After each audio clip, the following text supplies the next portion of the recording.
माया अपनी काली शक्तियों से हमला करती है, लेकिन तभी वसुधा की अंगूठी में तेज रोशनी निकलती है और माया की शक्ति टूट जाती है। ये क्या हो रहा है? नहीं नहीं, ऐसा नहीं हो सकता। मेरा शरीर क्यों जल रहा है? तुम्हारे हाथ में क्या है? हे भगवान, सुबह से शाम हो गया, अभी तक अर्जुन वापस क्यों नहीं आया? पता नहीं कहाँ रह गया। अब उसे कहाँ ढूंढूं मैं? वसुधा जंगल में इधर उधर अर्जुन को ढूंढ रही थी। तभी एक बूढ़ी रहस्यमयी औरत काले कपड़े में वहाँ आती है। हाँ हाँ, तेरी दुनिया बदलने वाली है वसुधा। तेरे बेटे के ऊपर बड़ी विपत्ति आने वाली है। तुम कौन हो और कैसी बातें कर रही हो? भला मेरे बेटे पर क्या विपत्ति आएगी?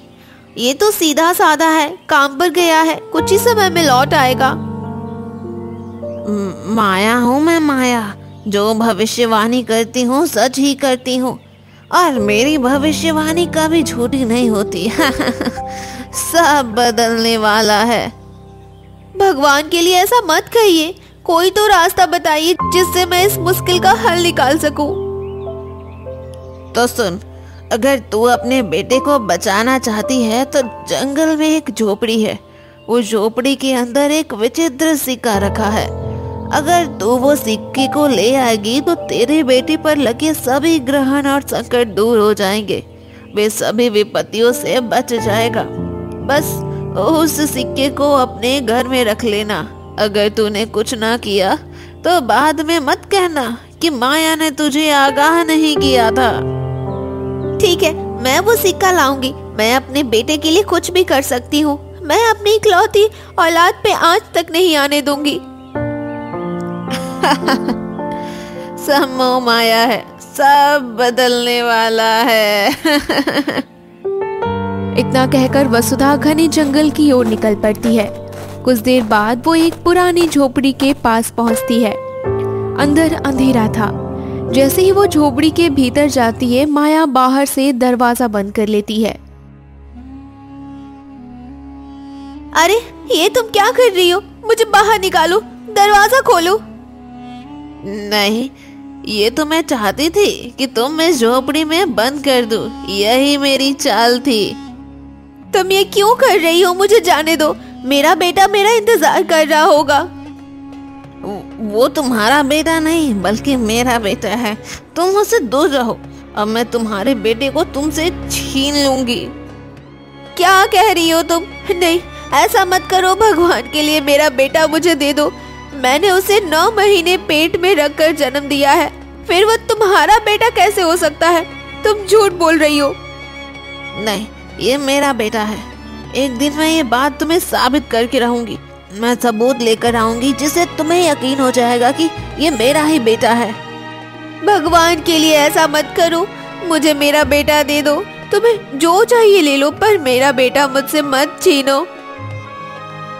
अब रोने से कुछ फायदा नहीं है। तू हमेशा यही इस झोपड़ी में बंद रहेगी। किसी को पता भी नहीं चलेगा कि तू यहाँ है, और तेरे बेटे को भी यकीन हो जाएगा कि तू उसे छोड़कर चली गई।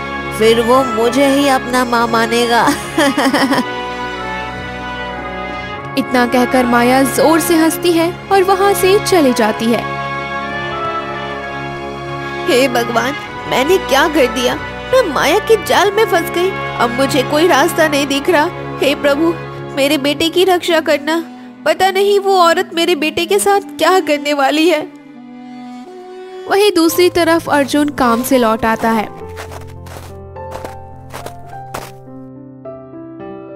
मैं काम पर से आ गया हूँ, पर माँ कहाँ है? घर में तो दिख नहीं रही। शायद पड़ोसी की यहाँ गई होगी।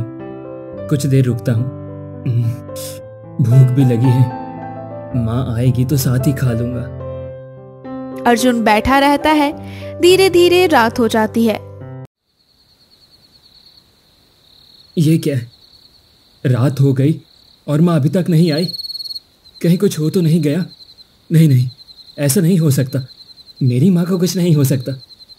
एक काम करता हूँ, जाकर कमला काकी से पूछता हूँ। शायद उनके यहाँ गई हो। वो जल्दी से कमल काकी के घर पहुँचता है। कमला काकी, कमला काकी, क्या माँ आपके यहाँ पर आई थी? अरे बेटा नहीं, तुम्हारी माँ मेरे घर नहीं आई है।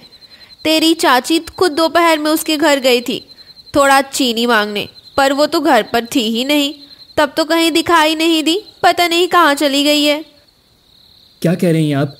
माँ तो कभी घर से बाहर जाती ही नहीं, फिर अचानक वो कहाँ जा सकती हैं? पता नहीं बेटा, जाकर ढूंढो, शायद कहीं आसपास ही मिल जाए।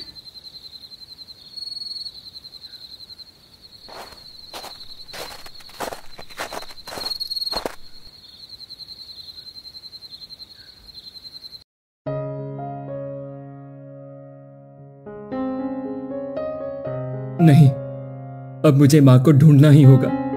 पता नहीं रात भर कहाँ रही होंगी, कैसी हालत में होंगी। वो एक गांव वाले के पास जाता है। काका, क्या मेरी माँ आपके यहाँ आई थी क्या? कल शाम से लापता है, अभी तक घर नहीं लौटी है।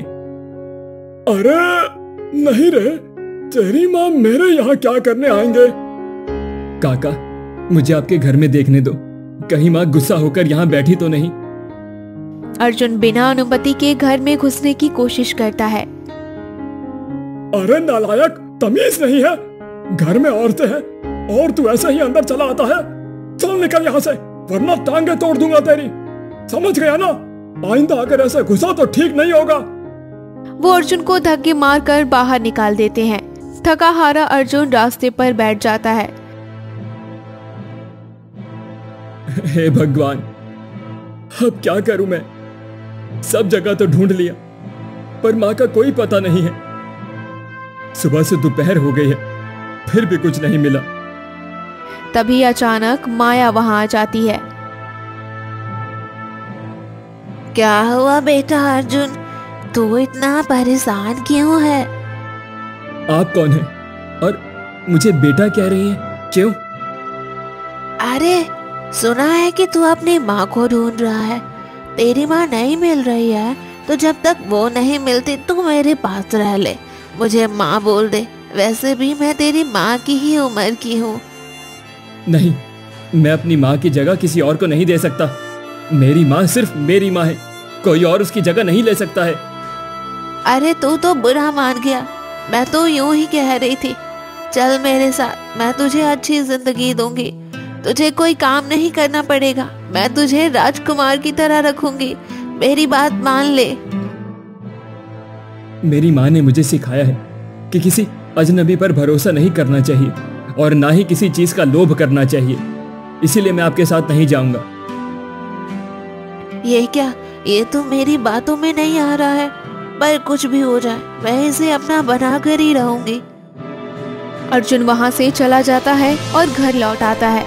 1-2 दिन बीत जाते हैं। वो हर जगह खोजता है पर वसुधा उसको नहीं मिलती है। अब ऐसे ढूंढते रहने से कुछ नहीं होगा। एक काम करता हूँ, अगर मैं भिखारी का रूप धर लूं तो कोई मुझसे सवाल नहीं करेगा। सब मुझे दया से देखेंगे और घर घर में बुलाएंगे। इस तरह मैं हर घर में जाकर अपनी माँ को ढूंढ सकता हूँ। हाँ, यही सही रहेगा। अर्जुन पास की दुकान पर जाकर फटे पुराने कपड़े लेता है, बाल बिखेरता है और एक भिखारी का रूप धारण कर लेता है। फिर पहले गांव वाले के दरवाजे पर जाता है। कुछ दे दो साहब, कुछ खाने को दे दो। कई दिनों से भूखा हूँ, कुछ नहीं खाया है। मुझ पर रहम करो। भगवान तुम्हें 4 गुना देगा अगर मुझे 1 रोटी खिला दोगे तो। अरे बाबा, आप तो कई दिनों से भूखे लग रहे हैं। आइए आइए, मेरे घर में कुछ खा लीजिए। हमारे घर में कुछ खाना बचा हुआ होगा। देखा, एक भिखारी का रूप लेने से गांव वाले खुद मुझे घर के अंदर बुला रहे हैं। अब तो मैं अपनी माँ को आसानी से ढूंढ लूंगा। अर्जुन कई दिनों तक भिखारी का रूप धारण करके पूरे गांव में घूमता है। हर घर में जाता है, सब जगह देखता है, पर माँ का कहीं पता नहीं चलता। धीरे धीरे वो जंगल की ओर बढ़ता है। मैंने तो पूरा गांव छान मारा, पर माँ का कोई अता पता नहीं है। एक काम करता हूँ, अब जंगल में ढूंढ लेता हूँ। शायद माँ रास्ता भटक कर जंगल में आ गई हूँ। वो घने जंगल में चलता है। कुछ दूर जाने पर एक झोपड़ी दिखाई देती है। अरे, इतने घने जंगल में ये झोपड़ी, यहाँ भला कौन रहता होगा? चलो अंदर जाकर देखता हूँ, शायद माँ यहीं हो। वो धीरे से झोपड़ी के पास जाता है और दरवाजा खोलने की कोशिश करता है। तभी अंदर से किसी के रोने की आवाज आती है। कौन है अंदर? कौन रो रहा है?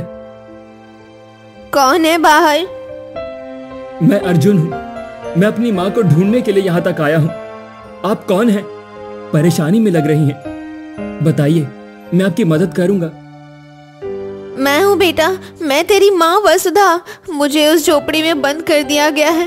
वो काले कपड़ों वाली औरत माया, उसी ने मुझे यहाँ कैद किया है। क्या माँ, तुम इस झोपड़ी में बंद हो? 2 दिन से मैं तुम्हें ढूंढ रहा था। रुको, मैं अभी दरवाजा खोलता हूँ। किसकी इतनी हिम्मत हुई कि तुम्हें कैद कर ले? मैं उसे जीवित नहीं छोड़ूंगा।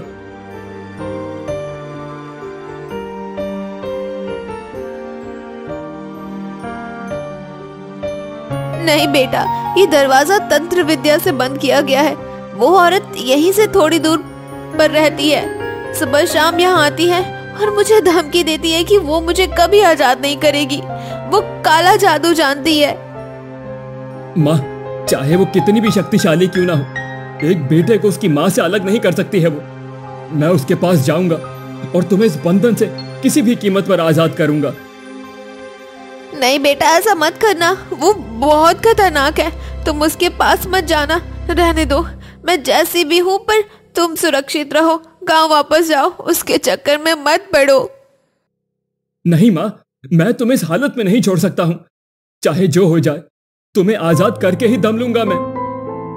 अर्जुन थोड़ी दूर चलते हुए उसे एक झोपड़ी दिखती है। वो अंदर प्रवेश करता है। माया वहीं बैठी होती है। तो तुम आ ही गए हैं अर्जुन। मैं कब से तुम्हारा इंतजार कर रही थी। तुम तो वही हो ना जो गांव में मिली थी और मुझे अपने साथ आने को कह रही थी? हाँ, वही हूँ मैं। और सुनो अर्जुन, मैं ही तुम्हारी माँ हूँ। तुम मेरे बेटे हो। नहीं, तुम मेरी माँ नहीं हो सकती हो। मेरी माँ को तुमने झोपड़ी में बंद किया हुआ है। उसको अभी के अभी आजाद करो, वरना तुम्हें इसकी भारी कीमत चुकानी पड़ेगी। मैं तुम्हारी माँ को नहीं छोड़ सकती। अगर तुम उसे आजाद करना चाहते हो तो तुम्हें मेरी बात माननी होगी, क्योंकि तुम मेरे बेटे हो। तुम क्या कर रहे हो? वो मेरी माँ है। उसने मुझे 9 महीने पेट में रखकर जन्म दिया है और तुम मुझे अपना बेटा कैसे कह सकती हो? मैं तो तुम्हें जानता तक नहीं हूँ। तुम्हें वक्त आने पर सब पता चल जाएगा, लेकिन अभी तुम्हें मेरे पास आना होगा। मेरा बेटा बनकर रहना होगा। ठीक है, अगर यही एक रास्ता है तो मैं तैयार हूं। मैं तुम्हारा बेटा बनूंगा, लेकिन माँ को छोड़ दो। उसे कोई नुकसान मत पहुंचाना। ठीक है, मैं तेरी माँ को उसके बंधन से मुक्त कर दूंगी। माया कुछ तांत्रिक मंत्र पढ़ती है। दरवाजा अपने आप खुल जाता है। वसुधा आजाद हो जाती है और झोपड़ी से बाहर जाती है। हे भगवान, मैं आजाद हो गई। मेरा बेटा कहाँ है? शायद वो घर पे होगा। वो जल्दी जल्दी भागते हुए घर की ओर लौटती है। दूसरी ओर अर्जुन उदास बैठा होता है। मुझे यहाँ मन नहीं लग रहा। मुझे अपनी माँ के पास जाना ही होगा। वो माया की झोपड़ी से भागकर घर की ओर दौड़ता है। घर पहुंचता है तो देखता है कि वसुधा का रो रो कर बुरा हाल हो चुका था। माँ, तुम इतनी रो क्यों रही हो? क्या हुआ? कहाँ चला गया था बेटा? मैं किसी तरह वहाँ से आजाद हुई और पूरे जंगल, पूरे गांव में तुम्हें ढूंढती रही। सुबह से शाम हो गई, पर तू कहीं नहीं मिला। मेरा दिल तो टूट गया था। माँ, मैं तुम्हें छोड़कर कहीं नहीं जाऊंगा, कभी भी नहीं। इतने में माया वहां आती है। तुम अपना वादा तोड़ नहीं सकते अर्जुन। तुम मुझे छोड़कर यहाँ क्यों आए? तुम हमारे साथ ऐसा क्यों कर रही हो? मैंने इस बच्चे को जन्म दिया है, फिर तुम इसे क्यों अपना बेटा बना रही हो? बताओ, ये सब क्या है? सुनो, ये कई साल पहले की बात है, जब तुम्हारा पति तुम्हारे परिवार का पेट भी ठीक से नहीं पाल पाता था। मैंने कोई चोरी नहीं की है, मुझे माफ कर दीजिए। आप लोग भगवान के लिए मुझे मत मारिए, मुझे छोड़ दीजिए। अरे तुझे कोई काम धंधा नहीं मिलता तो तू चोरी करता फिरेगा? अरे तेरी पत्नी गर्भवती है, अब तो शर्म कर ले। ये चोरी चकारी कब तक करेगा? नहीं, मैंने चोरी नहीं की है। आप लोग मेरी बातों पर यकीन क्यों नहीं करते?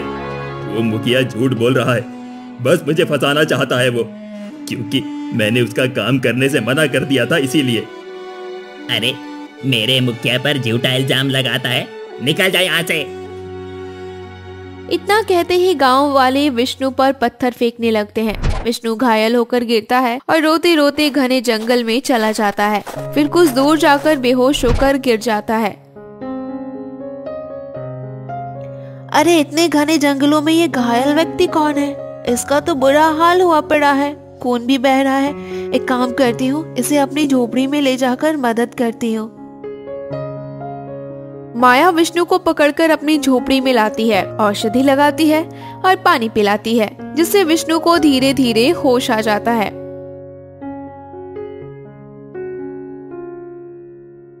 नहीं, भगवान के लिए मुझे मत मारो, मुझे मत मारो। क्या हुआ तुम्हें? शांत हो जाओ, तुम्हें यहाँ कोई नुकसान नहीं करेगा। बताओ तुम्हारे साथ क्या हुआ? तुम इतने परेशान क्यों हो? मैंने कोई चोरी नहीं की है बहन, लेकिन फिर भी गांव वाले मुझ पर झूठा इल्जाम लगाकर पत्थरों से मारते हैं और मुझे गांव से निकाल दिया उन्होंने। मेरी पत्नी गर्भवती है, वो एक झोपड़ी में बैठकर मेरा इंतजार कर रही होगी। मुझे मुखिया ने मजदूरी का 1 रुपया तक नहीं दिया, ऊपर से इतना अत्याचार किया। अब मैं क्या करूं? ठीक है, मैं तुम्हारी मदद करूंगी, तुम्हें अच्छा घर दूंगी, तुम्हारी जिंदगी सुधर जाएगी, लेकिन मेरी एक शर्त है। मैं किसी भी शर्त को मानने के लिए तैयार हूँ। मैं इस गरीबी और अपमान भरी जिंदगी से थक चुका हूँ। मेरी बीवी भी परेशान है और गांव वाले तो हमसे नफरत करते हैं।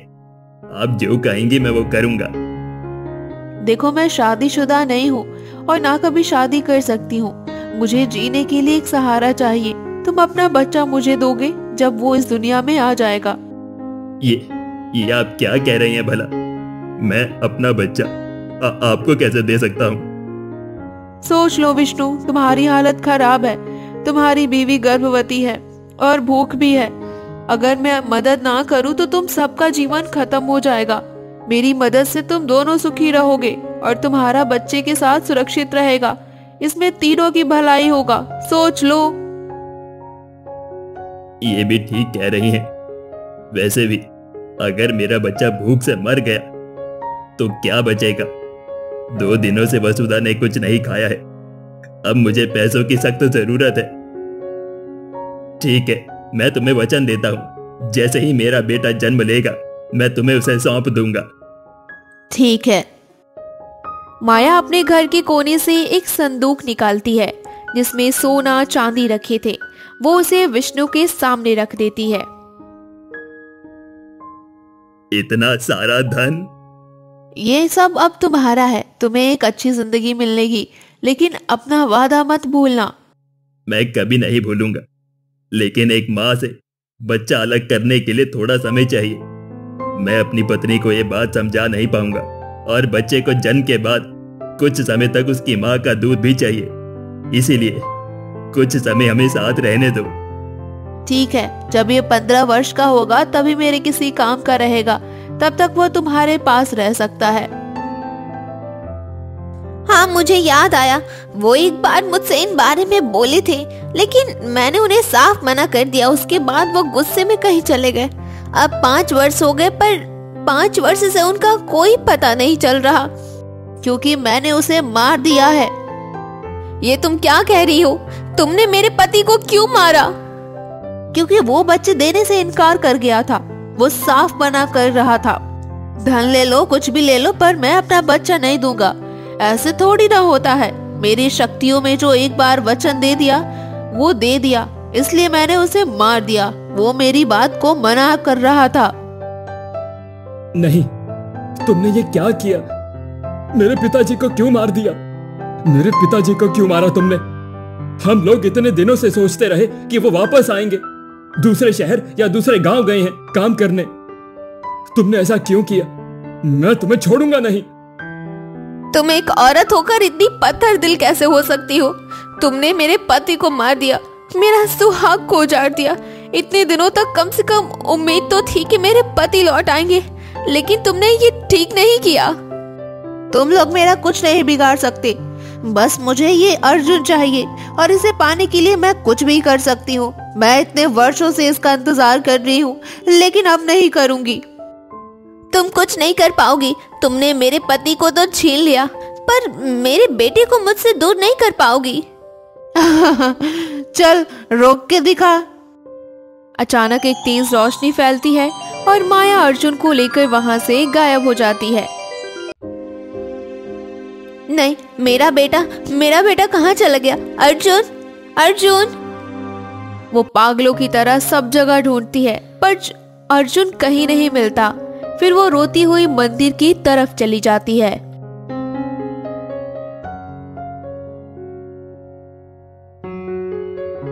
पंडित जी मेरी मदद कर दीजिए। मेरे बेटे को वो डायन मार देगी। क्या हो गया? तुम किस डायन की बातें कर रही हो? पंडित जी, एक डायन है जो काले कपड़े में रहती है और करीब 45 साल की होगी। वो मेरे बेटे को लेकर चली गई है, पता नहीं क्या करने वाली है। ये तो वही माया है जिसे गांव से सभी लोगों ने निकाल दिया था। हाँ, उसका नाम माया ही है। वो बहुत खतरनाक है, काला जादू करती है। उसे रोकना बहुत कठिन होगा। मैं अपने बेटे के लिए कुछ भी करने को तैयार हूँ पंडित जी। आप जो कहेंगे वो करने के लिए मैं तैयार हूँ। ठीक है, रुक जाओ, मैं अभी तुम्हें एक अंगूठी देता हूँ। पंडित मंदिर के अंदर जाते हैं और देवी माँ की अंगूठी लाकर वसुधा के हाथ में रख देते हैं। ये कोई साधारण अंगूठी नहीं है, ये देवी माँ के हाथ की पहनी हुई अंगूठी है। इसका स्पर्श करते ही वो माया जलकर भस्म हो जाएगी। लेकिन ध्यान रखना, ये अंगूठी हमेशा तुम्हारे पास रहनी चाहिए, रास्ते में कहीं खोना मत। ठीक है पंडित जी, आपका बहुत बहुत धन्यवाद। लेकिन वो कहाँ मिलेगी? मुझे ये तो नहीं पता है। माया की गुफा सिर्फ एक ही जगह है, काली पहाड़ी के गुफा में। वो काली तंत्र विद्या करती है, तुम्हें वहीं जाना होगा। रास्ता बहुत कठिन है, संभल कर जाना। आपका बहुत बहुत धन्यवाद पंडित जी, अब मैं चलती हूँ। वसुधा निकल पड़ती है। पूरा दिन बीत जाता है। भूख प्यास से थककर एक जगह बैठ जाती है। हे भगवान, ऐसा क्या करूं मैं? पूरे दिन से चलते चलते थक गई हूँ। मेरे पैर भी छिल गए हैं और भूख भी लगी है। कुछ खाने को भी नहीं दिख रहा। तभी उसे एक झूठा फल जमीन पर गिरा दिखता है। ये फल खा लेती हूँ, कम से कम थोड़ा पेट तो भरेगा। वो फल खाकर फिर चल पड़ती है। 2 दिन गुजर जाते हैं। वो थक कर गिर जाती है। नहीं, मैं हार नहीं मान सकती। अपने बेटे के लिए कुछ भी करने को तैयार हूँ, मुझे हारना नहीं है। वो फिर उठती है और काली पहाड़ी पर जाने लगती है। अर्जुन, तू क्या कर रहा है? जल्दी से ये हवन कुंड को फूंक। ये हवन कुंड को सिर्फ एक पवित्र आत्मा ही फूंक सकता है, जिससे मैं बहुत बड़ी ताकतवर हो जाऊंगी और फिर मैं देखना एक काली शक्ति की रानी बन जाऊंगी। नहीं, मैं ये हवन कुंड कभी नहीं फूकूंगा। मैं काली शक्तियों का शक्ति हासिल नहीं करने दूंगा। तुम मुझे छोड़ दो। अगर तुमने ये हवन कुंड नहीं फूका तो मेरे इतने सालों की तपस्या बर्बाद हो जाएगी। मैं तुम्हें छोड़ूंगी नहीं। माया एक चाबुक निकालती है और अर्जुन को मारने लगती है। ऐसा मत करो, भगवान के लिए ऐसा मत करो। अगर तुमने ये हवन कुंड नहीं फूका तो मैं तुम्हें इसी तरह चाबुक से मार मार कर तुम्हारी खाल उधेड़ दूंगी। जल्दी से ये हवन कुंड फूक। नहीं, मैं ऐसा नहीं करूंगा। उसी समय वसुधा वहां पहुंच जाती है। तुम ये क्या कर रही हो मेरे बेटे के साथ? छोड़ दो मेरे बेटे को। तुमने ये क्यों किया? माँ, तुम यहाँ क्या करने के लिए आए हो? ये तुम्हें भी नुकसान पहुंचा देगी। नहीं, ये मेरा कुछ नहीं बिगाड़ सकती। देख मैं क्या लेकर आई हूँ। तो चली जा यहाँ से, वरना तुम्हें भी इसकी सजा भुगतनी पड़ेगी। माया अपनी काली शक्तियों से हमला करती है, लेकिन तभी वसुधा की अंगूठी में तेज रोशनी निकलती है और माया की शक्ति टूट जाती है। ये क्या हो रहा है? नहीं नहीं, ऐसा नहीं हो सकता। मेरा शरीर क्यों जल रहा है? तुम्हारे हाथ में क्या है?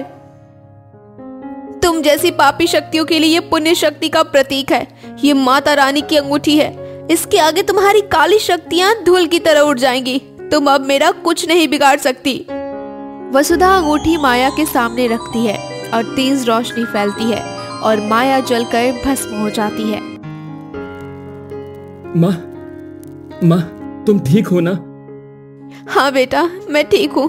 चल, यहाँ से हमें अपने घर वापस जाना है। माँ, मुझे नहीं लगा था कि मैं यहाँ से कभी निकल पाऊंगा, लेकिन आपने मुझे बचा लिया। बेटा कुछ भी हो जाए, पर मैंने तुम्हें कोख में रखकर जन्म दिया है। ऐसी थोड़ी ना इन सब के चलते तुम्हें मरने दूंगी। चल मेरे साथ। अर्जुन अपनी माँ के साथ गांव लौट आता है और दोनों मिलकर खुशहाल जीवन बिताने लगते हैं।